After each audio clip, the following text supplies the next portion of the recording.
계획하였습니다.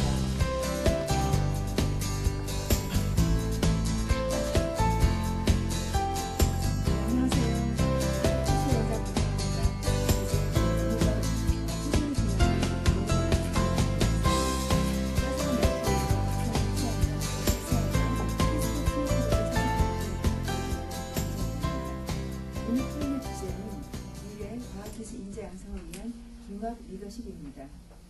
초대의 글에서도 말씀드렸듯이 앞으로 다가올 미래는 기술과 사람 사이 소통이 필수라고 생각합니다.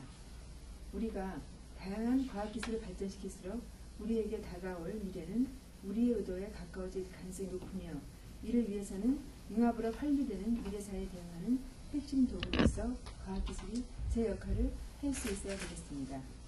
이때 그 역할을 이끌어갈 수 있는 매개체는 바로 사람입니다. 미래 융합을 생각해 본다면 그 미래의 독수성과 개방성이 중요하기 때문에 과학기술이 미래사회에서 핵심적 역할을 할 때 미래의 과학기술과 소통할 수 있는 매개체가 사람이 될 것입니다. 그렇다면 융합의 시대에 걸맞은 미래 인재에 대해 생각해 볼 필요가 있습니다. 융합의 시대에 융합형 인재가 필요하다는 단순한 명제가 아니라 융합형 인재가 갖춰야 할 필수 소양이 무엇인지, 그리고 그 이유가 무엇인지 되돌아볼 필요가 있습니다. 그러할 때 비로소 융합형 인재를 알아보고 육성할 수 있기 때문입니다. 반면 융합형 인재가 여러 명이라도 그들을 하나로 지휘하는 누군가가 필요합니다. 이는 미래의 과학기술 인재로 융합형 인재를 육성하되 그들에게 리더의 소양도 함께 심어줄 필요성이 있다는 것입니다. 오늘 주제 발표에서는 융합의 시대에 어떤 융합의 리더십이 필요한지 살펴보고 해커웨이로 대별되는 실리콘베이 혁신 문화를 바탕으로 융합을 활성화하기 위해 어떤 노력들이 있었는지 이야기를 나눌 예정입니다. 모처럼 오늘 포럼이 융합 리더십에 대해 자유롭게 토론하고 아이디어를 공유하는 논의의 장이 되고, 궁극적으로는 과학기술 미래인재 육성 정책 틀에 있어 과학기술 미래인재가 갖춰야 할 융합 리더십에 대한 심층적 고찰의 시간이 될 수 있기를 기대합니다. 오늘 주제 발표를 해주실 경희사이버대학교의 정지훈 교수님, 스타트업 리더가 갖춰야 할 조건이 무엇인지 소프트뱅크 벤처스가 투자를 결정한 기업의 CEO를 사례로 토론해 주실 소프트뱅크 코리아의 문비아 대표이사님, 그리고 ICT 등 급변하는 산업 환경에서 요구되는 리더십에 대해 토론해 주실 SK경영경제연구소의 염용석 실장님들에게 귀한 시간 내주시면 감사드립니다. 그럼 미래의 과학기술 인재들이 협업과 네트워킹 소양을 잘 쌓아가길 바라는 마음으로 인사말을 맺으며 참석하신 모든 분 건강과 행복이 함께하기를 바랍니다. 감사합니다.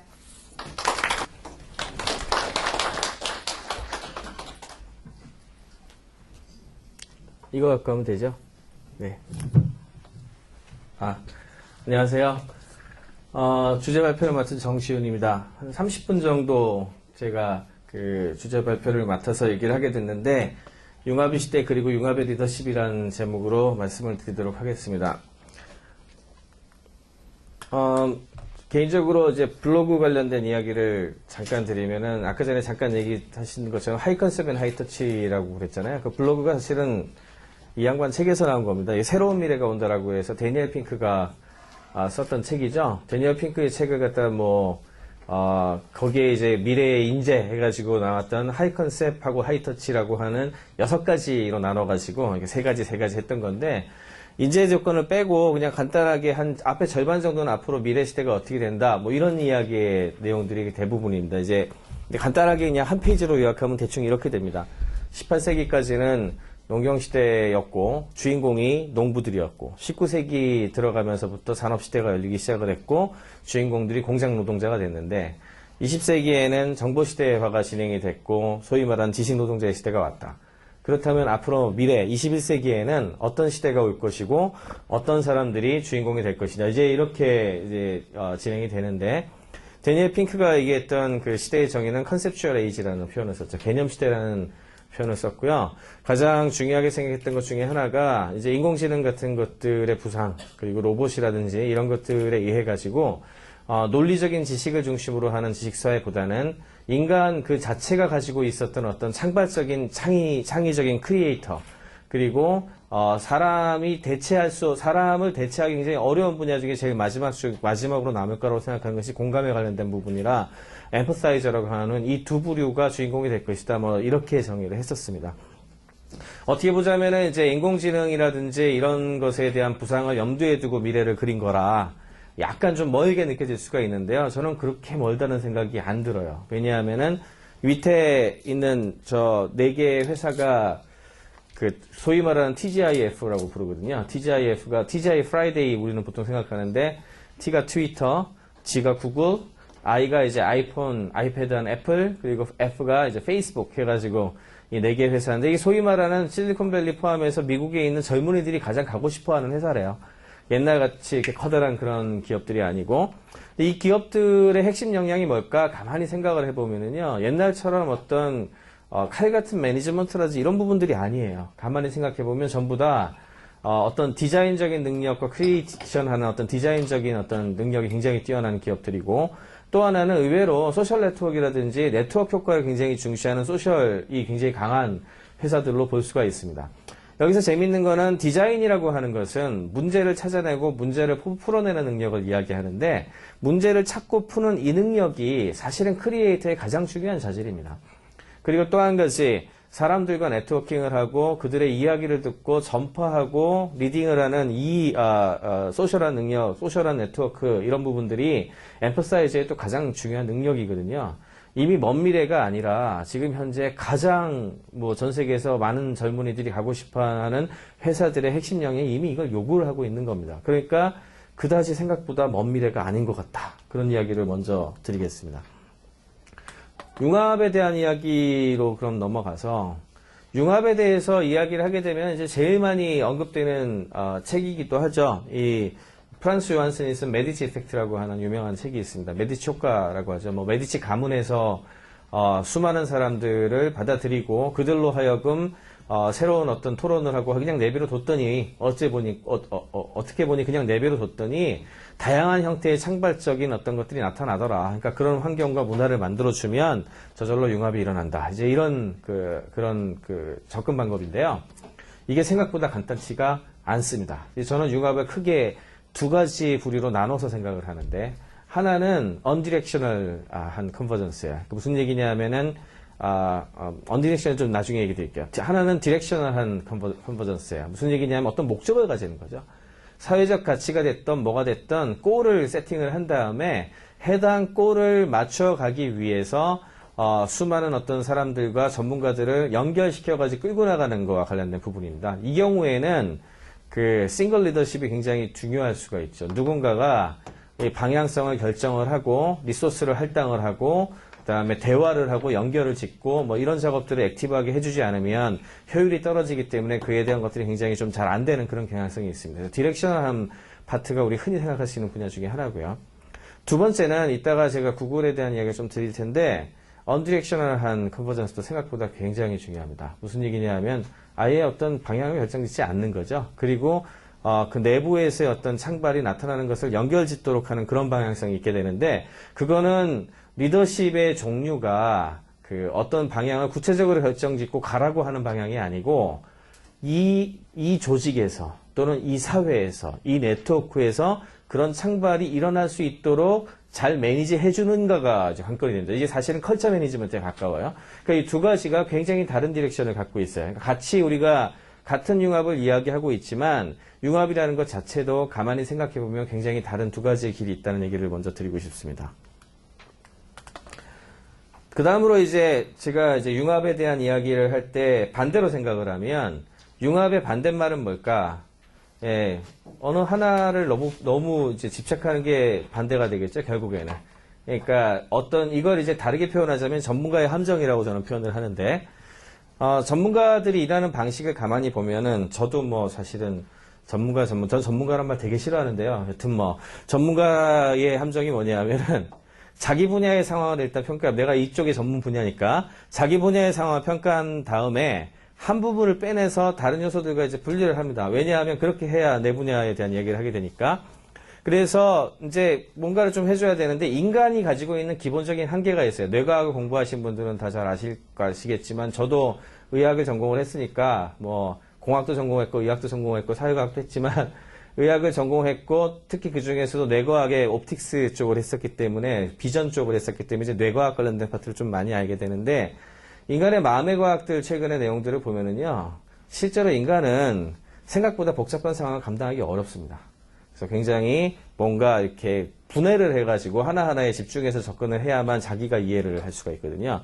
그러다 보니까 자기 영역 외에 부수적인 영역에 대해서는 어떤 경향성을 가지나 하면은 모델을 자꾸 만들려고 하는 경향을 가집니다. 그러지 않으면 이해를 못 하거든요. 그래서 모델을 만들고 쉽게 이론을 만든 다음에 그런 다음에 문제 해결책을 제시하고 시뮬레이션을 실시하고 보통 이제 그것에 대한 컨센서스가 이루어지면 연구를 통해 나온 결과를 받아들이죠. 그리고 이것들을 받아들인 집단이 소위 말하는 전문가 소사이어티가 됩니다. 이게 이제 현대과학이 발전해온 기본적인 어떤 메커니즘하고도 관계가 된 거죠.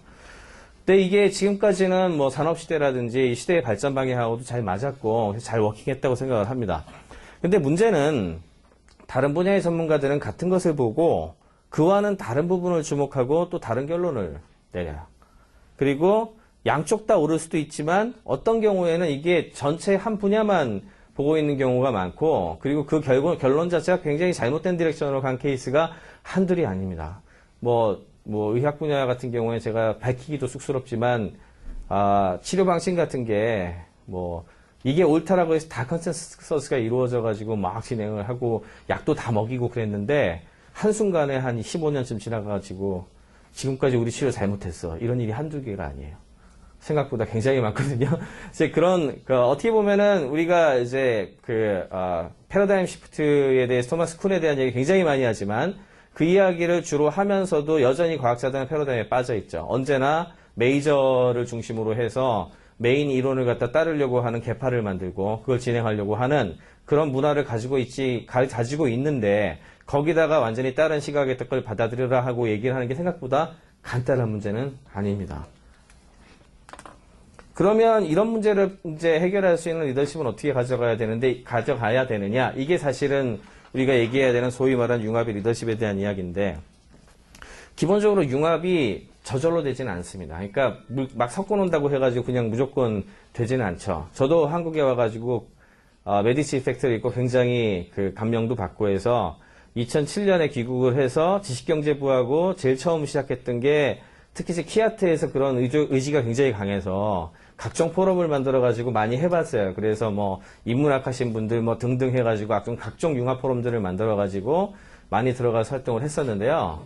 이게 뭐 스노우의 뭐 투컬처에도 나옵니다만 물과 기름 같습니다, 진짜. 물과 기름 같이 A를 좋아하는 사람, 예를 들어 좌뇌형 인간하고 우뇌형 인간 되게 많이 하죠. 소위 말하는 인문학 쪽의 상상력이 풍부하신 분들은 우뇌형이 많고요. 소위 흔히 얘기해. 이것도 사실 뇌과학에서는 그런 얘기 자꾸 하지 말라 그러지만 어느 정도의 트레이트는 설명하니까 얘기를 드릴게요. 그 다음에 좌뇌형은 소위 논리적이고 뭐 이렇게 얘기를 하잖아요. 소위 과학기술 쪽에 계신 분들은 좌뇌형이 많고요. 그 다음에 인문학 쪽에 계신 분들이 우뇌형이 많습니다. 예술 쪽 하신 분들이 우뇌형이 많아요. 둘이 서로 싫어해요. 이게 굉장히 큰 문제죠. 왜 싫어하냐 하면 좌뇌형 인간이 보기에 우뇌형에 있는 사람들은 어떻게 보이냐 하면은요, 저는 맨날 황당한 소리하고 뜬구름 잡고 말도 안 되는 소리만 하는 이상한 작자들, 이렇게 얘기하기 십상이고요. 우뇌형 인간이 봤을 때 좌뇌형 인간은 어떻게 보이냐 하면은 꽉 막혀가지고 그러니까 저런 문제도 못 풀고 앉았지. 이렇게 봅니다. 굉장히 다른 어떤 그런 두 가지 시각이 있는 거예요. 그래서 그 전문가들, 뭐 특히 대학 교수들 모셔놓고서 하니까, 야, 이게 서로, 이게 안 되더라고요. 뭔가 연결 지어가지고 뭐, 지 알아서 이렇게 포럼을 열어준다고 해서 되는 게 잘 아니더라. 근데 의학계에서도 그런 일이 굉장히 많습니다. 의공학 같은 거 하다 보면은요, 특히 이 경우는 의사들이 고집이 세가지고 그런 경우가 더 많은데, 제 경험상 미국에서 이 부분이 되게 잘 일어나는 케이스들은 대체로 서로가 서로를 내려놓는 케이스가 많아요. 겸손해서 시작하더라고요. 일단 기본. 그 다음에 두 번째는 메디시 가문은 그러면 왜 메디시 효과는 왜 일어났을까? 그 사람들 사실은 지원자도 없고 쫄딱 망해가지고 한마디로 더 밑으로 내려갈 게 별로 없는 케이스들이 많았어요. 거기에 이렇게 엮어놓으니까 사실은 마음도 터놓고 막 이렇게 얘기를 하다 보니까 이렇게 갔는데 대한민국의 소위 말하는 그 융합 포럼에서 운영을 할 때 봤더니 다들 교수님들이 많았거든요. 교수님들, 예, 우리나라 전체에 있는 모든 그 직종의 사람들 중에 가장 자존심이 세요. 그러니까 남이 나쁜 얘기하거나 좀 틀린 얘기를 하면 별로 듣고 싶어 하지 않아요. 제 말은 틀렸어. 이렇게 받아들이는 사람들이 많다 보니, 되려 그런 부분들에 대해서 억셉트를 잘 못하는 거예요. 그래서 이거를 어떻게 해결해야 되느냐? 그냥 내비둔다고 해결이 될까? 내비둔다고 해서 우리나라에서는 해결이 안 되겠다. 이게 이제 사실은 제 결론이었어요. 왜냐하면 누군가가 중재를 하든가, 누군가가 커뮤니케이션을 하든가, 누군가가 브릿지를 하지 않으면 생각보다 이 간극을 자연스럽게 메꾸는 거는 만만치가 않겠구나. 이제 그런 경험을 굉장히 많이 가졌습니다. 그래서 융합은 저절로 된다기보다 일의 전반을 파악해서 보편적인 이해관계를 조율할 수 있는 뛰어난 역량의 리더가 필요합니다. 물론 방향성은 아까 말씀드린 대로 두 가지가 있을 것 같아요. 하나는 어떤 특정한 목표를 달성하기 위한 리더십이 있겠고, 나머지 하나는 문화를 갖다가 관리하기 위한 리더십이 있겠죠. 여러 전문가들이 모였어도 자기 이외의 부분은 모른다거나 부서 간 협력 방안과 임무 배치에 분명한 기준이 없으면 제대로 된 기능을 발휘하기 굉장히 어렵죠. 무엇보다 프로젝트에 참여하는 모든 인들의 관점을 수렴할 수 있는 것이 중요한데, 여기에서 우리가 반드시 고려해야 되는 것들은 생각보다 그 융합 그 자체보다는 관리적인 측면의 것들이 많습니다. 예를 들자면 누가 이런 경우에 어떻게 공동으로 책임을 질 것이고, 어떻게 계획 일정을 끌고 나갈 것이며, 정치적인 결정의 프로세스는 어떻게 돼야 될 것이고, 그 다음에 수평적, 수직적인 어떤 문화체계는 어떤 식으로 영향을 미칠 것인가, 이런 부분들에 대한 생각을 해야 되는 거죠. 그러면서 제일 중요한 것 중에 하나는 전문가들이 직언을 하거나 이야기를 할 수 있는 문화를 만들어 두는 게 굉장히 중요하다고 생각을 합니다. 예를 들어 전체를 갖다 모든 걸 뒤흔들 수는 없을지라도 세부 지식을 갖춘 엔지니어나 기술자들이 문제를 찾아내고 그거에 대해서 상관한테 직언을 하고 약간씩 바꿀 수 있는 그런 유도리가 있는 것, 그거에 대해서는 사실은 교수에 대한 학생의 태도라든지 경험 많은 비행 조종사에 대한 부조종사들의 태도도 마찬가지라고 생각이 들어요. 사실은 이 부분이 너무 위계화되어 있죠. 이 부분이 너무 위계화되어 있는 것이 우리나라에서 융합이 제대로 진행하기 어려운 가장 큰 이유라고 생각합니다. 그러다 보면은 이제 융합과 관련된 리더십의 가장 중요한 능력이 뭐냐라고 질문을 드렸을 때 저는 소통 능력과 결정 능력 두 가지를 얘기를 하고 싶습니다. 세부적인 부분을 잘 알고 있어야 되지만 다른 한편으로는 자잘한 부분에 빠져서 길을 잃지 않고 전체적인 통찰력을 가지는 것이 필요하고, 그 다음에 가장 영리한 전술을 선택하고 이런 계획을 실행에 옮기는 사람들하고 원활하게 소통을 해서 이거를 깨지 않으면 안 되거든요. 그러니까 똑똑한 사람을 그 다음에 굉장히 학문의 대가를 어떤 자리에 앉혀놓는다고 해서 리더가 되는 게 아닌 거죠. 이런 케이스들을 갖다 극복하고 넘어가야 되니까. 그리고 훌륭한 리더는 한편으로는 세부적인 전문 지식을 분명히 갖추는 게 더 좋다고 생각을 하고요.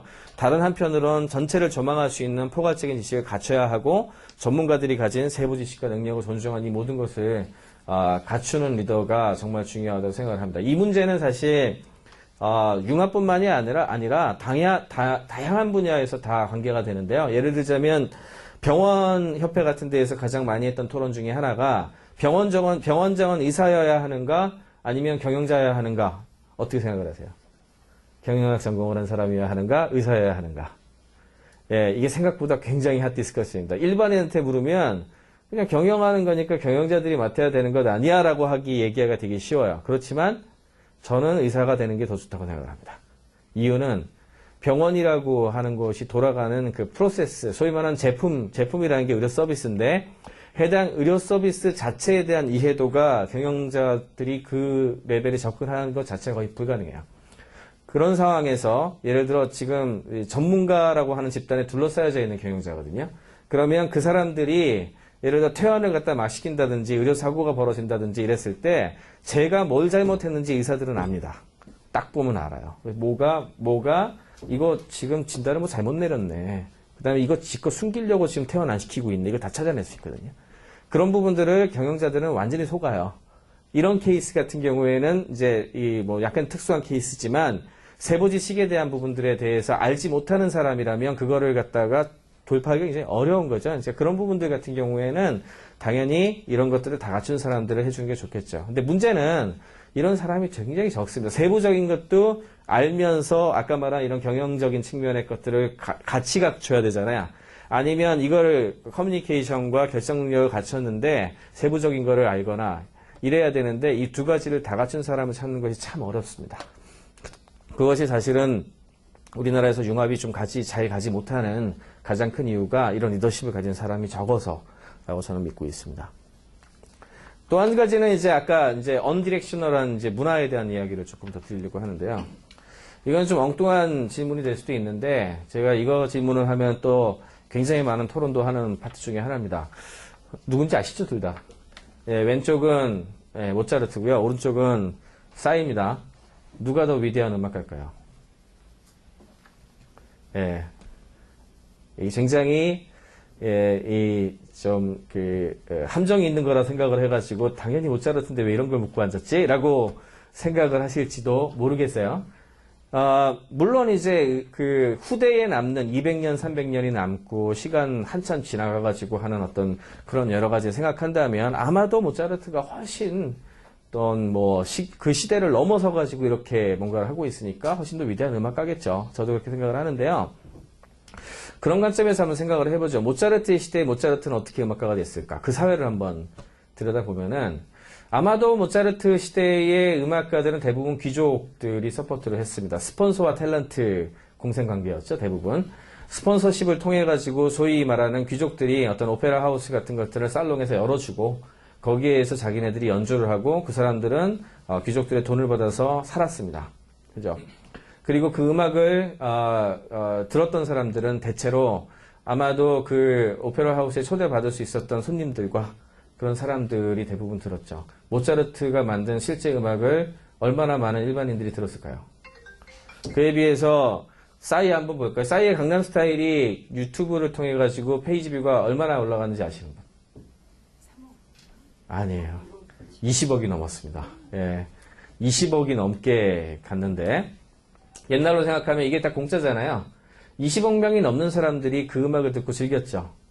그 사이도 한번 생각해 볼까요? 미국이란 나라가 이제 팝컬처, 팝이라고 하는 음악이 처음 이제 대두되기 시작한 가장 중요한 부분이 바이올린하고 기타의 보급이 이제 결정적인 역할을 했고, 그 다음에 음악적, 악기적인 측면에서는 바이올린과 기타가 굉장히 중요한 역할을 했고, 그 다음에 라디오 스테이션이 무진장 중요한 역할을 했습니다. 이게 사실은 제가 음악 역사도 공부를 해가지고, 팝컬처, 대중음악, 락음악의 역사를 공부를 좀 했는데, 그게 가장 중요한 역할을 한 것 중에 하나예요. 라디오 스테이션을 통해 가지고 방송을 했을 때에 너무 긴 거를 방송할 수 없었기 때문에 대체로 3분 정도에 끊습니다. 3분.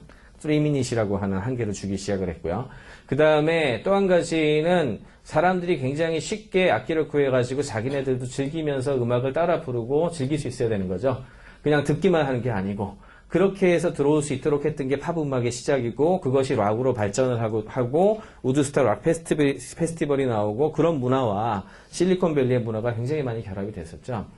그거를 통해 가지고 지금 슈퍼스타 K, 지금은 이제 K-팝 스타 하고 있죠. 나오는 사람들 보면 놀랍지 않으세요? 어떻게 그런 일이 벌어졌을까요? 노래방에 보급이 되고 수많은 사람들이 들어올 수 있었기 때문에 그렇겠죠. 저는 이거를 이제 과학기술도 똑같다고 생각을 해요. 그러니까 과학기술이라는 게 과연 그렇게 올소덕스하고 클래식하고 이런 것들에 대한 것들을 올려주는 것으로 이 시대를 끌고 나가는 어떤 그런 방식이 맞는 것인가? 아니면 수많은 사람들이 들어와 가지고 진탕 놀 수 있는 방향으로 과학의 위상을 끌어내리는 게 더 나은 거냐? 얼마나 쉽게, 이건 저는 팝 사이언스 또는 팝 테크놀로지라고 부릅니다. 그래서 클래식과 팝에 대해서의 너무 한쪽으로 치우쳐져 있는 것에 대해서는 우리가 좀 고민할 필요가 있다고 생각을 합니다. 이건 넘어가겠습니다. 그래서 이제 제가 이제 드리고 싶은 가장 중요한 어떤 변화의 틀 중에 하나가 이겁니다. 해커웨이라고 표현을 하는데, 이거는, 마크 주커버그가 페이스북을 상장하면서 페이스북의 정신을 한마디로 표현해서 해커웨이라고 이제 표현을 했는데요. 해커에 대해서는 정말 여러 사람이 등장합니다만, 저 오른쪽 상단에 있는 저 양반이 참 유명한 사람, 리차드 스톨만이라고 프리 소프트웨어 파운데이션이라고 해서 소프트웨어는 저작권을 가지고 그 다음에 어떤 자산이 만들어져야 된다라고 주장했던 그런 것에 반기를 들고 소프트웨어는 자유로워져야 되며 그리고 이것에 대해서 어떤 것을 가능하게 하는 무형의 힘이기 때문에 이걸 누가 소유하거나 지배하려 하지 않아야 된다. 그리고 그것들이 많은 사람들과 함께 공유되고 그 다음에 새롭게 발전해서 사회의 동력이 되어야 된다고 주장을 하면서 오픈소스 라이센스라는 걸 처음 만들게 되죠. 그게 GPL이라는 라이센스고 그 다음에 영향을 받아 나온 게 리눅스입니다. 그거의 정신을 처음 이야기했던 사람이 저 리차드 스톨만이라고 하는 아주 유명한 저 사람 생물학 공부했고 MIT 하버드에서 물리학 박사를 했고 MIT에서 인공지능 연구를 하면서 지금 현재 인공지능에서 가장 많은 사이테이션이 되는 논문을 쓴 사람이에요. 그런 과학자가 사실은 지금 거린처럼 저렇게 하고 다녔다고요. 그리고 저거를 뒷받침해준 리눅스라고 하는 운영체제는 누가 만들었냐면 21살 먹은 지구 반대편에 있었던 핀란드의 리누스 토바즈라는 친구가 이 사람의 내용에 감명을 받아가지고 자기가 만든 그 커널을 오픈하면서 만들어진 게 리눅스였고 사실 그 뿌리에서 우리가 알고 있는 안드로이드니 iOS니 운영체제가 나왔죠. 그럼 리눅스는 돈을 많이 벌었냐? 못 벌었죠. 못 벌었지만 그 리눅스가 만들어낸 가치, 사회 가치 창출이 과연 뭐 애플이나 마이크로소프트가 지금 매출 일으킨 것보다 적냐? 저는 절대 그렇게 생각하지 않습니다. 스튜어트 브랜드라는 사람이 해커에 대한 정의를 한 게 있는데요. 이 사람이 이제 실리콘밸리 문화에서 굉장히 중요한 영향을 미쳤어요.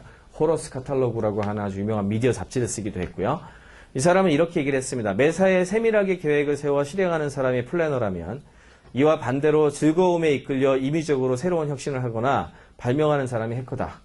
제록스가 이제 서부에 파크를 만들었죠. 이 제록스가 동부에 헤드쿼터가 있었는데 서부에 파크를 만들면서 거기에서 스페이스워를 즐겼던 해커들이 이용했던 단지 2명이서 하기 위해서 알파넷을 이용하게 되고 그 스택을 전부 다시 떠붙이게 되는데 그 알파넷이 오늘날 인터넷의 전신이 된 컴퓨터 네트워크입니다.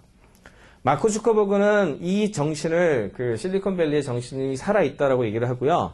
해커웨이, 해커 정신은 100마디 말과 계획을 세우기보다 바로 실행해보고 혁신을 하는 문화다. 이렇게 표현을 합니다. 그래서 페이스북이 이제 상장을 할 때 주주들한테 보내는 레터를 보통 SEC에 파일링할 때 쓰거든요. 그때 이제 보낸 내용에 이런 내용이 있습니다. 페이스북은 원래 기업으로 만들어진 게 아니라 세상을 더 열린 공간과 서로 연결된 곳으로 만드는 사회적 임무를 성취하기 위해 설립했다. 사람은 관계를 통해 새로운 생각을 나누고 세상을 이해하며 궁극적이고 장기적인 행복을 추구한다. 이게 IPO 앞둔 파운더가 주주들한테 보낼 내용들은 흔히 생각하기엔 아니죠. 어떻게 보자면 저는 굉장히 진정성 있는 행동을 마크 주커버그가 많이 한다고 생각을 하는데 실리콘밸리에 있는 기업들 중에는 이런 여러 가지 생각을 갖고 있는 것이 많고요. 저는 그 진정성을 정말 많이 느끼고 있어요. 이번에 구글 갔을 때에도 특히 Solve4X에 참여하고 있는 사람들을 만나면서 정말 쪽팔리는 이야기도 많이 들었고요.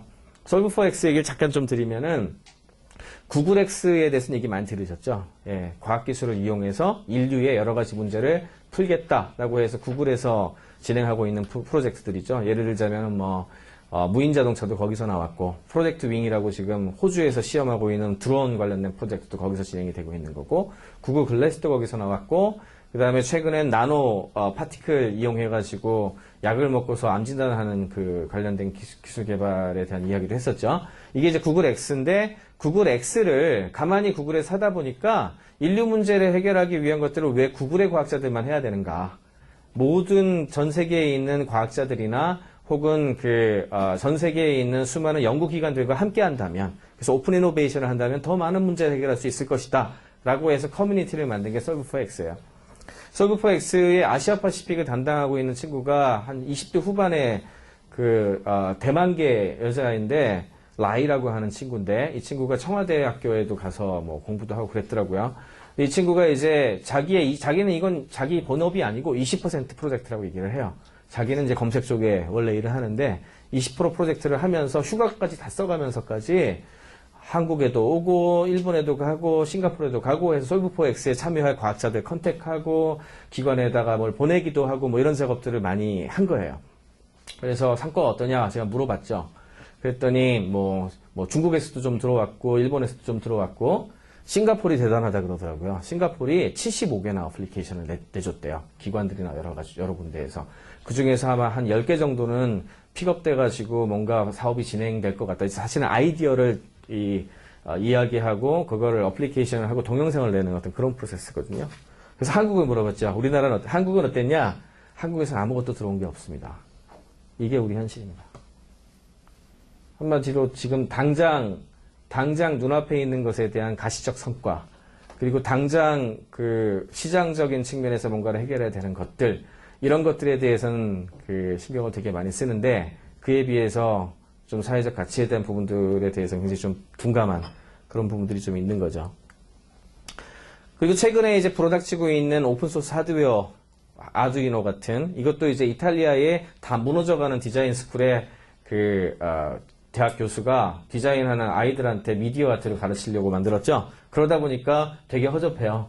어떻게 보자면 전자공학한 사람들이 만들었다면 절대 저런 보드를 만들지 않았어요. 전자공학 전공자가 만들어서 보급을 했더라면 되려 훨씬 더 다른 분야에 있었던 사람이 만들었기 때문에 아티스트도 컨트롤할 수 있고 센싱할 수 있는 수준으로 만들게 됐고, 이 과정을 전부 오픈소스로 공개를 했죠.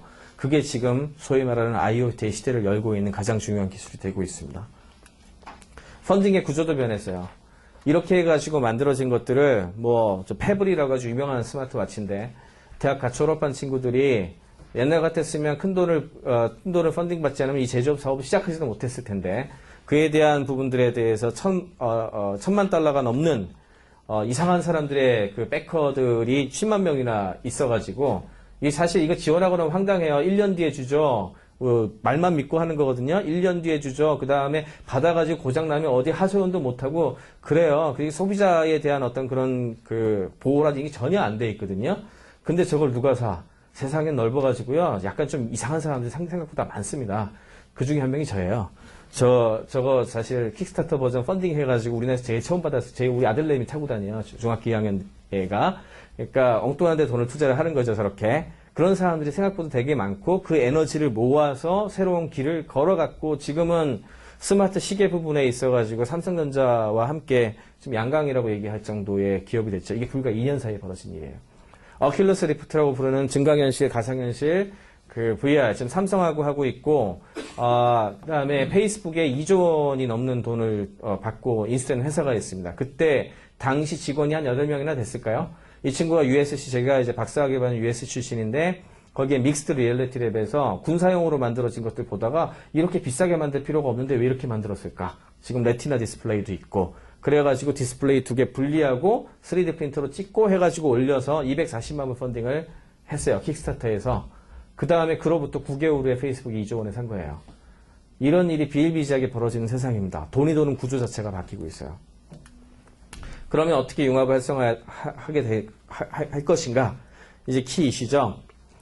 이거는 저 꼬마를 이제 보시면 이름을 어떻게 발음해야 될지 모르겠어요. 에트나이어라고 하는 꼬마인데, 제가 이제 LA에 있는 해커스페이스에 나와가지고 저기 앞에 있는 수많은 사람들이 저 꼬마의 강의를 듣고 있는 거예요, 지금. 저 친구가 아두이노 가지고서 스마트 띵을 되게 잘 만들어요. 이렇게 장난감 하듯이 해가지고. 그래서 자기가 가지고 있었던 수많은 어떤 그런 노우하우 같은 것들을 여기 있는 사람들하고 공유를 하고, 그리고 이 나이 든 사람들이나 이런 분들이 다 경청을 해서 듣고 있죠. 그리고 이 강연들이 올라와요. 얘와 함께 이제 방송 쪽에 유명한 애가 실비아라고 하는 애가 있어요. 실비아는 이제 워터컬러버시라고 해서 유명한 아두이노 그 수채화 그리는 그 앞에 아이패드하고 연결해가지고 만드는 걸 했는데, 그거에 대해서 뭐 말이 많기는 해요. 그 꼬마가 진짜 만들었냐, 아빠가 만들어줬냐, 뭐 여러 가지 말이 많기는 합니다만, 사실은 아이들도 얼마든지 가능한 것이 이런 과학적인 어떤 부분들이죠. 그 다음에 교육 관련된 것도 파괴적 혁신이 많이 일어나고 있죠. 제가 경희사이버대학을 옮긴 이유기도 합니다. 대학 교육 자체가 가지고 있었던 그런 고비용 구조, 그 다음에 이런 고등교육 체계 자체가 과연 이대로 서스테이너블한가에 대한 질문이 저한테 항상 있어가지고 어떻게 생각을 하는지 고민을 굉장히 많이 하고 있는데, 무크를 통해 가지고 제가 서티피케이트 단계 지금 20개, 에드엑스하고 호세라를 통해서 뭐 뇌과학부터 머신러닝, 락음악의 히스토리, 온라인 게임의 리터러처 뭐 등등 정말 다양한 분야를 이수를 했고 공부를 하면서 강의가 정말 뛰어납니다. 정말 뛰어나고, 과연 이렇게 지금 세계가 연결되어서 가고 있는데, 지금 일부이긴 하지만 과연 이렇게 지금 현재 우리가 가지고 있는 시스템이 과연 서스테이너블한가? 그거에 대한 질문들을 꾸준히 던지게 됩니다. 이거는 이제 시간이 없어가지고 못 보여드릴 것 같은데, 존 콜만이라고 저 여자가 이제 베닝턴 대학이라고 이제 학부 혁신을 일으킨 테드 강연이 꼭 한번 시간 나면 나중에 보십시오. 테뉴어 제도를 없애버렸죠. 이 양반이. 테뉴어 제도라는 걸 없애버리고, 그 다음에 학과의 구분도 없앴고, 그 다음에 산업계와의 소통을 통해 가지고 인문학과 과학을 연결시키는 수많은 과정들을 만들게 되면서 무너져가는 베닝턴 대학을 완전히 새로운 또 하나의 혁신을 통해 가지고 명문대학으로 만들어놓은 지난 한 5년간의 6년간의 이야기를, 대학 혁신의 과정을 쭉 설명한 이야기입니다. 꼭 한번 보시기 바랍니다. 이거는 이제 제가 삼성하고 삼성 디자인 인스티튜트 사디가 이제 그 학원의 형태를 띠고 있고, 그 다음에 이제 삼성의 디자인 멤버십이라는 과정이 있어요. 소프트웨어 멤버십, 디자인 멤버십, UX 멤버십이 세 가지가 지금 굴러가는데, 여기에 대학생들을 선정을 하고 나면 그 대학생들이 다시는 삼성에 입사를 합니다. 그래서 그와 관련된 그 대학교 3, 4학년 때 캠프 비슷하게 해가지고 이제 1년 동안 과학 외로 다양한 프로젝트하고 교육을 진행을 하는데, 디자인 멤버십 같은 경우에 1기, 이게 이제 30년이 됐어요, 벌써. 1기 초기 10년은 뭐 주로 이제 디자인의 수준을 높여야 되니까 이렇게 뭐 다양한 교육을 기본적으로 하는데 초점을 맞췄고, 2기 때에는 10년 지나고 나서 2기 때에는 기조가 인터내셔널이 됐어요. 그래서 레드닷부터 시작을 해가지고 다양한 인터내셔널 어떤 컨테스트에 나가고 해외에 나가서 연결 짓는 것에 대한 것들을 했는데, 3기가 작년부터 바뀐 게 앞으로의 10년은 융합의 시대다라고 해서 디자인만 해서는 안 된다. 해서 디자인과 경영과 기술을 어떻게 엮어가지고 새로운 것을 시도하게 만들 것인가에 대한 어떤 과정을 구성을 하기 시작을 했죠. 피플은 피플을 통해 가지고 고객들의 바람을 찾아내고, 비즈니스의 바이어빌리티를 찾아내고, 기술의 실행 과정 가능성을 엮어내서 그 가운데의 교차점이 혁신을 위한 교차점이다 해가지고 많은 걸 진행을 했었습니다. 그래서 그 방법론적으로 디자인 쪽의 서비스 디자인 방법론이라든지, 스타트업에서 하고 있는 린 스타트업 관련된 방법론, 그 다음에 테크놀로지의 에자일 디벨롭먼트 방법론 같은 것들을 엮어가지고 굉장히 많은 패컬티들을 바깥에 있는 패컬티들과 함께 과정들을 구성을 해가지고 했었는데요. 생각보다 굉장히 성과가 좋았습니다. 이런 식으로 렉처하고 워크숍하고 멘토링하고 솔루션을 만드는 방식으로 한 1년 정도 진행을 했었던 프로그램이에요. 그때 나온 프로젝트들이 굉장히 좋은 것들이 많았어요. 정말 제가 봤을 때는 이런 걸 바로 만들면 너무 좋을 것 같은, 이거 같은 경우에 예를 들어가지고 1인용 냉장고예요. 1인용 냉장고를 마치 아파트 입구에 갖다 놓고서 모듈형으로 해서 스택업 할 수 있고, 그거를 이제 그 창고 쓰듯이 하면서 나눠주기도 하고 배달도 하고, 그 다음에 자기 쉐어링도 할 수 있고, 뭐, 그렇게 개인만 열 수 있게 하는 어떤 그런 모드들을 갖춘 그런 형태의 오피스텔이나 이런 쪽에 들어갈 수 있는 어떤 그런 디자인이었는데, 비즈니스 모델적인 측면에서도 굉장히 다양한 것들이 많이 나왔었고, 실행을 못해요. 이게 아까 파크하고 똑같은 문제가 생겨요. 제록스 파크는 혁신은 일어났지만, 그거를 가지고 와서 제록스가 상용하지 못했거든요. 그리고 그, 혁신의 과실은 다 누가 따먹었냐 하면 주변에 있었던 애플이 많이 따먹었고, 그 다음에 주변에 있었던 실리콘밸리 기업들이 많이 가져갔어요. 예를 들어 이더넷을 만든 반 메카프 같은 경우에는 시스코를 설립하게 되고, GUI를 만들었던 친구들 앨런 케이나 이런 사람들은 스티브 잡스에 끌려가가지고 매킨토시를 만들게 되고 뭐 이렇게 됐었죠. 그리고 제록스 파크는 아무것도 못 만들었어요. 왜? 자기네들은 그거를 받아들여가지고 혁신할 수 있는 어떤 사업을 만들어낼 수 있는 디시전 구조가 없었거든요. 사실 이런 구조가 우리나라 기업에서도 같이 일어나더라고요. 이런 것들을 진행하고 있음에도 불구하고, 이거는 결국은 학생들이 만들어 놨던 어떤 그런 아이디어에 불과하고, 이걸 제품화하는 프로세스에서 디시전이 내려지지 않는 거죠. 이런 것도 되게 재밌었어요. 이건 뭐냐 하면은 저게 LP인데요. 옛날에 조그만 LP 기억하세요?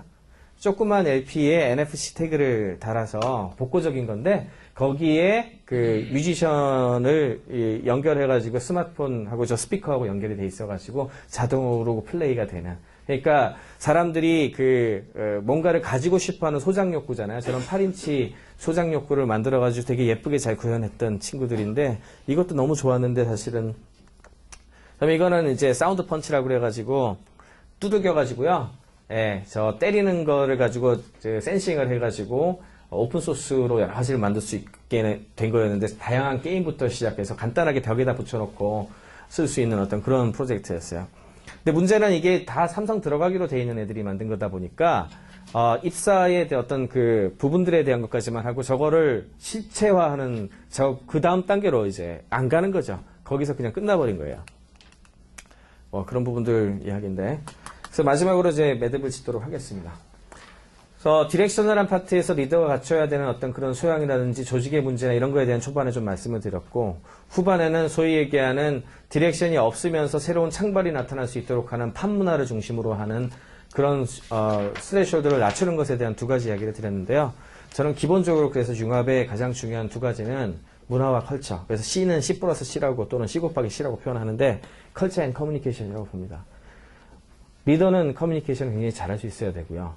그런 커뮤니케이션을 통해서 새로운 가치 창출이 일어나고 혁신이 나타나는 것이 시간이 지나면 그 시간과 함께 역사와 함께 문화가 만들어지죠. 그러면 그 다음부터는 누가 디렉션을 이야기하지 않더라도 융합은 저절로 일어난다. 이렇게 말씀드리고 마치겠습니다. 감사합니다. 주로 이제 투자를 그러니까 시장과 그러니까 현실과 아카데미 혹은 뭐 연구기관 차이를 드러내는 나타내는 단면을 말씀드리면 뭐 그게 모바일 게임이든 온라인 게임이든 게임을 구성하는 요소는 그 자체가 융합입니다. 우선 스토리가 있어야죠. 문화에 대한 이해가 있어요. 그 다음에 스토리를 구현하려면 디자인을 해야 됩니다. 그래서 훌륭한 그 아트 디렉터들이나 컨셉 디자인을 하는 사람들이 뭘 그려야죠. 그 그림이 움직여야 되니까 소프트웨어가 개입이 됩니다. 그 다음에 게임 회사에서 가장 많이 채용하는 그 전공 학문이 뭔지 아십니까? 심리학. 인간의 심리. 어떻게 하면 약이 올라가지고 돈을 겁나게 쓰게 할 거냐. 심리학. 전공하거나 그걸 연구한 사람들 많이 채용합니다. 그 다음에 이제 소프트웨어를 전공한 사람들이 게임을 만들어요. 그 소프트웨어도 전공 분야가 상당히 다양합니다. 크게 두 가지를 나누면 클라이언트 사이드와 서버 사이드로 소프트웨어를 나눕니다. 그 두 영역에 있는 사람들은요, 생김새가 다릅니다. 생김새와 행동, 말투가 다릅니다. 네. 그렇게 해서 만드는 게 게임입니다. 그 게임은 그냥 보기에 그냥 뭐 애들이 그냥 한 6개월, 1년 하면 그냥 대충 만들어가지고 그냥 시장에서 성공하니까 그런가 보다 하찮게 생각하실지도 모르지만 그 자체가 융합입니다. 그런데 어저께 이제 제가 저녁에 무슨 모임이 있어가지고 저희가 투자한 게임 회사 사장이 12명의 엔지니어를 데리고 지금 게임을 개발하고 있는데 그 친구가 사람들을 어떻게 뽑았냐. 그 친구는 이제 한국의 유명한 그 온라인 게임의 아주 그 클래스 A의 개발자 출신이에요. 어떻게 뽑았냐. 그러니까 인터뷰할 때 질문은 이겁니다. 결혼하셨습니까? 출퇴근 시간은 얼마나 되시나요? 그러니까 왜 그런 질문하냐. 밤 맨날 샙니다. 그리고 집에 잘 못 가요. 빨리 와야 돼. 그러니까 죄송합니다만 융합, 그 친구들한테 융합은 별나라 이야기. 그 친구들은 죽기 살기로 개발을 해야 되고, 그러니까 융합은 뭐냐면 아까 제가 말씀드린 게임을 구성하는 요소가 프리세팅이 되어 있는 거고, 정말 중요한 것은 만드는 거. 만드는 거. 근데 교육에서 우리 한국의 뭐 교육의 문제, 뭐 어떤 대학을 나온 사람들의 어떤 자질의 문제 이야기를 많이 하지만, 그럼에도 불구하고 한국에서 게임을 개발해서 지금 한 10조 정도의 매출을 일으키는. 그러니까 그 게임은 본질은 소프트웨어잖아요. 그리고 있는 상황이 어찌 보면 좀 안타까운 현실인 것 같아요. 왜냐하면 그 친구들은 환경적으로 따지면 핀란드나 이스라엘이나 실리콘밸리에 있는 그 환경적 어떤 바탕, 지원 그런 것보다 훨씬 더 열악한 환경에서 그러고 있는데 사회는 그 친구들에 대해서 뭐 좀 이상한 애들 취급을 하는 게 저는 좀 그 융합이라고 말씀을 하시면 사실은 초, 중, 고 동안 대한민국의 학생들은 융합에 엄청나게 노력을 하면서 공부를 합니다. 국영수 자체가 융합이에요. 국어, 영어, 수학 다 융합이죠. 그리고 이제 뭐 영양도 안 되는 애들한테 화학, 물리 막 가르쳐요. 기술 가르쳐. 근데 제가 다른 나라 사례를 자꾸 말씀드려서 죄송한데 덴마크 같은 경우에는 그런 거 별로 안 가르치더라고요. 어떻게 살 것인가, 무엇을 할 것인가, 어떻게 사회적으로 가치 있는 삶을 살 것인가. 그거를 아주 초등교육에서는 가르치니까 저는 그게 융합이라고. 제가 이제 투자를 하기 때문에 거기에 빗대어서 말씀드리면 대부분 이 수준이 떨어지는 투자자들이 물어보는 질문은 당신의 기술이 뭐냐? 당신의 기술은 어떤 거냐? 라고 물어봅니다. 그래서 영어로 치면 how에 집중을 해요. 근데 투자를 잘하는 사람들, 저는 좀 못하는 사람이지만 잘하는 사람들의 질문은 너는 왜 이 일을 하려고 하냐? why에 대한 질문. 근데 how는요, 어찌 보면 커머디티. 여러분들 이제 기술을 평가하시고 혹은 뭐 기술에 대한 중요성을 알고 계시는 분이라서 이런 말씀 드리는 건 좀 외람됩니다만 how는 커머디티예요. 왜 제가 이렇게 당당하게 말씀드리냐? 여러분 지금 시가총액이 약 300조 하는 중국 최대 전자상거래 기업인 알리바바가 자기가 가지고 있는 기술은 하나도 없어요. 전부 다 IBM이 제공해주고 HP가 제공해주고 뭐 에센추어가 컨설팅 해주고 한 기술을 종합해가지고 시장이 크기 때문에 단지 그럴 수 있냐? 그것만은 아니죠. 훌륭한 기업가가 그 기술을 인테그레이션 해내고 그 기술을 실행할 수 있는 직원들을 요소에서 잘 진두지휘를 하고 있기 때문에 가는 거죠. 거기다가 이제 중국이라는 시장의 배경이 좀 있는 거죠. 그래서 Y에 대한 질문을 많이 하는 투자자가 사실 훌륭한 투자자인데 상반되게 대한민국의 스타트업을 하는 벤처기업을 시작하려고 하는 친구들은 Y에 대한 답을 잘 못합니다. 다시 말하면 초등교육, 중등교육, 고등교육의 과정에서 단 한 번도 자기 삶의 목적과 목표, 비전, 내가 왜 지금 이 공부를 하고 있지라는 대한 질문을 할 기회와 답을 할 기회를 못 가진 거죠. 엄마가 하라는 대로 학원 다니고 하라는 대로 가고 그래서 성장한 애들이 지금 마구 쏟아져 나오고 있는 거죠. 그러니까 사회는 그럼에도 불구하고 이상한 애들이 있잖아요. 네. 정신 나간 애들이 있습니다. 그런 애들이 이제 벤처기업을 하는데 벤처기업을 하는 애들의 특징이 아까 말씀드린 대로 게임 회사를 비롯해서 대부분의 젊은 친구들의 특징이 기익하거나 널비거나 아니면 크레이지합니다. 그런 애들이 어떻게 같이 일을 하냐? 아까 정 교수께서 말씀하신 것처럼 융합을 할 줄 아는 리더가 있어야 돼요. 왜냐하면 걔들은 서로 말 안 하거든. 내가 제일 잘났기 때문에. 근데 그 리더는 소통의 대가, 소통과 커뮤니케이션의 대가로서 야, 얘가 지금 이런 식으로 개발을 해왔는데 디자인 쪽에서 이거 좀 반영해주면 안 되겠니? 라고 잘 딜리버리를 해서 서로 협업할 수 있도록 만들어주는 그런 리더를 만들 수 있다면 좀 더 많은 혁신이 일어나지 않을까 생각하고 있습니다. 네, 감사합니다.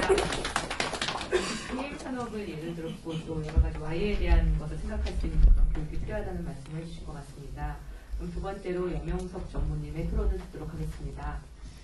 예, 굉장히 어려운 주제이지만 이런 주제로 하고 싶은 말이 엄청나게 많은 보편적인 주제이기도 합니다. 그래서 저도 어디서부터 이 토론을 짧은 부분의 토론을 좀 말씀을 드려야 될까 고민을 했어요. 그래서 여러 가지 보편적인 이야기보다는 또 제가 경험하는 이야기를 좀 드리는 게 다른 분에게 공감을 더 많이 만들 수 있지 않을까 이렇게 생각이 되네요. 이쪽에 이제 ICT 기업들은 요즘은 어떻게 지금 한 2014년 말, 2015년 초를 어떻게 대충 보고 있냐면 지금 이제 드디어 ICT라고 하는 자기의 영역을 벗어나서 다른 영역으로 이제 들어가는 스타트하는 시기다 이렇게 지금 보고 있습니다. 그래서 이제 어디로 들어가냐? 너무나 많아서 다 얘기할 수 없죠. 근데 눈으로 확인할 수 있는 분야들이 이미 뉴스를 통해서 우리 많이 보고 있죠. 의료나 아니면 여기다 차서 뭐 헬스 이런 거 있잖아요. 그 다음에 공장이나 아니면 금융이나 교육이나 이런 데 이미 이제 눈에 가시적인 뭐 것을 가지고서 혁신과 변화가 만들어지고 있습니다. 이제 앞으로 상당한 기간 동안에 이러한 변화가 더욱더 크게 확대되어지는 변화되어지지 않겠냐 이렇게 보는 거죠. 그렇게 생각하면 그게 여기 게임사들이 바이 데피니션 융합이라고 하셨는데 저희 ICT 기업은 바이 데피니션 융합입니다. ICT라고 하는 산업과 넌 ICT라는 산업을 붙이는 게 메인 비즈니스가 되는 거죠. 그렇게 이제 하다 보면 저희 같은 ICT 기업 회사 안에서 난리가 나는 거예요. 두 가지가 난리가 난다. 첫 번째, 우리가 예를 들어서 자동차하고 융합을 한다. 첫 번째, 자동차 아무도 모르는 거예요. 당연히 모르죠. 여기는 ICT만 있지. 자동차를 공부하는 연구하는 사 없죠. 그러니까 난리가 나고. 두 번째는 자동차를 어렵게 해서 이제 잘하는 사람을 데려오면 이걸 ICT 관점에서 봐야 되는지 자동차 관점에서 이걸 섞어야 되는데 섞으려면 이제 해경의가 있거든요. 그렇죠. 그 회사 안에서도 아이디어를 가진 두 개의 아이디어끼리 치열하게 부딪힙니다. 이게 한번 팡 터져야 이게 화학 약품이 되는데 그 전에 이렇게 불타는 거예요. 그럴 때는 아주 시끄럽습니다. 정리가 안 되고 어디로 가는 건지 아무도 자신할 수 없는 사태가 이제 벌어지기 시작합니다. 그래서 이제 복잡해지는 시끄러워지고 진도가 잘 안 나가고 어디로 갈지 모르고 되게 불안스럽고 이런 현상이 막 나타납니다. 이제 언젠가는 우리가 타임머신부터 한 20년쯤 미래를 가보면 원래 자동차는 이런 거 아니라고 딱 말했는데 그건 지금의 자동차는 지금의 ICT가 아니에요. 그걸 자동차라고 할지 모르겠어요. 그러니까 그게 하나의 분야가 돼 있을 거예요. 마치 옛날에 제가 처음에 대학교 들어갈 때 컴퓨터 학과는 없었습니다. 그때 학과 이름은 전자계산학과였어요. 그럼 전자계산학과는 뭐 하느냐고 들어가 보면 반전원 통계를 하고요. 반전원 소프트웨어를 했어요. 왜? 그때 컴퓨터라는 것은 기계를 이용해서 계산을 시키는 거예요. 지금처럼 ICT가 아니었던 거예요. 그러니까는 한쪽은 계산을 시켜야 되니까 순수 통계를 하고 있고 한쪽은 그거를 컴퓨터에 올려야 되는 프로그래밍을 가르치는 게 전자계산학과. 근데 지금은 전자계산학과 없죠. 그보다 더 커진 컴퓨터학과가 있습니다. 컴퓨터학과는 하드웨어도 하고 소프트웨어 같은 거 다 하죠. 그리고 이걸 융합학과라고 하지 않습니다. 컴퓨터학과이고. 시간이 많이 지나면 많은 분야는 그 자체가 새로운 자기의 또 영역이 되어 있지 않을까 생각하는데 지금은 다른 영역이 붙는 시기다 보니까 융합이 굉장히 중요한 이슈가 됐다. 첫 번째. 그러려면 저희가 볼 때 이제 두 가지가 있죠. 하나는 일단 전문 지식을 확실히 갖고 있어야 된다. A하고 B가 붙는다 그러면 A도 잘 알고 있어야 되고 B도 잘 알고 있어야 된다. 많이 알수록 그걸 섞었을 때 더 많은 걸 만들어낼 수 있습니다. 그래서 그것도 쉬운 일이 아니죠. 왜냐하면 보통 어디나 가면 A만 모여있거나 저희 가면 B만 모여있습니다. 그리고 그 A만 모여있는데 B가 들어가면 튕겨나와요. 도저히 있을 수 없습니다. B에 있는데 A가 들어가면 바로 튕겨나옵니다. 그런 이제 문제가 있고 두 번째는 이제 어렵게 이 다양한 사람을 모아놓으면 똑같은 말인데 일하는 게 이제 같이 섞어서 일할 수 있는 이게 자연스럽게 돌아가야 되는데 안 돌아갑니다. 절대로 안 돌아가고요. 그래서 이제 아까 말씀하신 문화라는 게 그런 잘 돌아가는 하나의 문화라는 건 뭐냐면 누가 이렇게 해 저렇게 작업 지시를 내지 않고 일하는 방식에 대해서 오더를 한 건 한 건 내리지 않아도 거기에 있는 분들이 자연스럽게 행동하는 것으로 모든 게 자연스럽게 이루어지는 걸 말하는 거예요. 그게 문의 최대의 개념이에요. 이렇게 되는데 가장 현재 걸림돌은 가치관. 이 전문성을 가진 분들이 가치관이 강하게 대립하고 그 가치관을 양보하지 않습니다. 그리고 섞는 것이 굉장히 어려워요. 그래서 현실적으로 이제 이 현업에 오면 이 가치관을 섞는 문제가 항상 마지막에 남는 이제 문제가 되고, 그게 거꾸로 역으로 가서 융합 자체가 꼭 필요하냐라는 원천적인 질문을 하게 돼요. 꼭 그거 외가 붙이면 뭐 큰 성과가 나오나? 그거 안 하면 안 돼? 이런 질문을 다시 하게 돼요. 왜? 잘 안 섞이니까. 그러니까 이제 이런 것에 대한 도전은 이제 현업은 계속하고 있습니다. 이게 융합이거든요. 그런 일은 우리나라의 기업, 적어도 제가 경험한 바로는 우리나라의 큰 기업들은 한 번도 경험한 적이 없는 사실이에요. 그러니까 우리나라 기업의 역사, 50년의 역사에서 이런 일을 한 적이 별로 없습니다.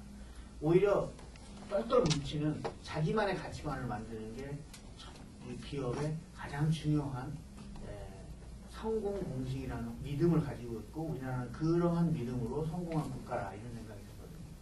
근데 지금은 그게 그 믿음을 철저하게 다시 뒤집어야 되는 시기가 됐는데, 지금 우리나라에 있는 삼성전자고 뭐 현대자동차고 저희 같이 LG나 아니면 저희 같이 SK 그러면 이런 큰 기업들에 있는 분들은 바로 이 성공 공식으로 회사를 크게 이룬 성공의 경험을 가지고 있는 분들은 그 성공 공식을 바꾸려고 하지 않습니다. 보통은 이거 갖고 성공했는데, 그래서 또 한국 사회는 상당히 어렵죠. 유명한데, 그래서 이제 여기 말씀하신 것처럼 오히려 지금 막 나오고 있는 작은 벤처들에서 이제 이러한 현상이 훨씬 잘 발견이 되어가고 있습니다. 네, 그건 다 알고 있어요. 큰 회사들도 융합이 대세이고 이거를 하지 않으면 안 돼요. 그보다 더 한 게 있죠. 혁신을 한번 하면은요, 그 혁신이 좀 있으면 커머디티가 됩니다. 네, 그래서 좀 있으면 다시 혁신을 해야 돼요. 그리고 혁신하지 못하면 반드시 도태된다. 이거는 기업을 하는 사람 100% 이해하고 있어요. 근데 지금 해야 되는 혁신은 바로 이거라는 겁니다. 그래서 지금 많은 도전을 하고 있고, 근데 이러한 문제에 계속 지금 한데, 이게 상인 없죠. 이거는 이렇게 예를 들어 회의했다고 해결되는 게 아니에요. 가치관의 문제니까. 이렇게 하는 게 좋은 거 아니에요. 집안에서 부부간에 있잖아요. 집을 깨끗이 치워야만 집이라고 생각하는 사람과, 아니 좀 편안하게 좀 이것저것 뭘 놔야 편안하지, 집에서까지도 막 양말은 저기에 옷은 저기에 꼭 놔야 돼? 라고 하는 두 가치가 다 맞잖아요. 예, 그 두 가치관이 묻혀서 하나의 가치관 만들어봐요. 안 만들어집니다, 잘. 예, 이런 싸움을 이제 그런데도 불구하고 하나의 가치관.